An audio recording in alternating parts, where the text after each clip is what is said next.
excited today. I decided to do a video on my top 5 favorite bookish terms. So, number 1 is fairy tale, or the word tale, which the dictionary defines as a story about imaginary events, an exciting or dramatic story, a story about someone's actual experiences, or an exciting story that may not be completely true.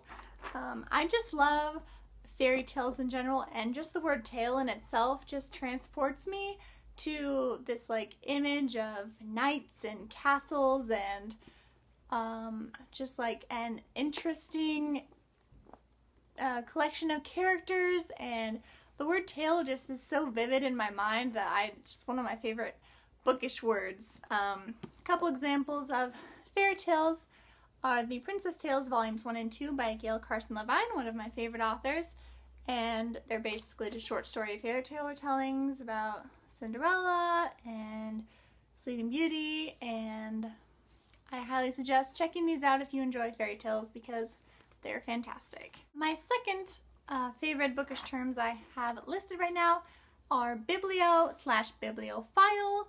Biblio is of course the Latin word for book, which obviously everyone should love if they are a book lover, and bibliophile obviously is a person who loves or collects books. And of course I have several bookshelves.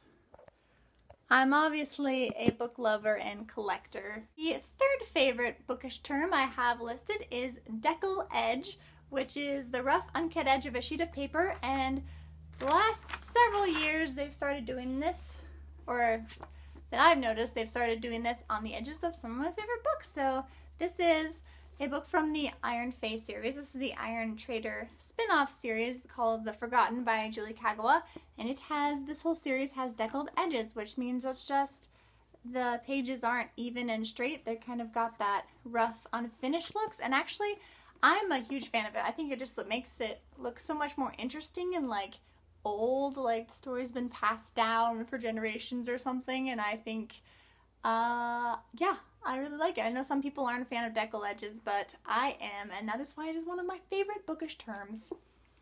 Next, we have Endpaper, a blank or decorated leaf of paper at the beginning or end of a book, especially one fixed to the inside of the cover.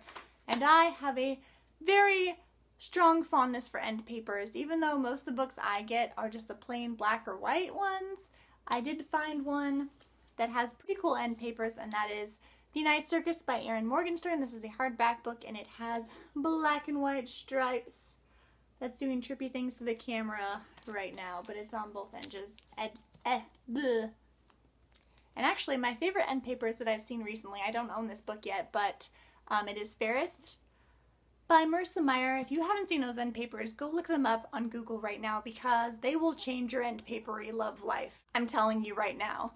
But yeah, these are the best ones I could find in my collection. I didn't look very hard, but these are the first ones I find that weren't just plain solid colors, so I thought I would show them to you. And I just recently actually learned that end papers had a name when I started BookTube, so something BookTube taught me. And finally, the fifth favorite bookish term I'm showing you in this video today is Illumination, a gold or colored decoration in an old book. And this is a book I picked up. It's a middle grade, and it kind of gives an idea of what Illumination looks like if you aren't familiar with it. It's the Castle Corona by Sharon Creech, illuminated. There's that word, illuminated by David Diaz. So basically in the olden days when monks had to like handwrite words and documents and pages and books page for page by hand, usually like the first page of the book or the first page of chapters would have this like gold leaf and like picture, and the first letter would be all big and like decorative. And so this is actually a middle grade book that's kind of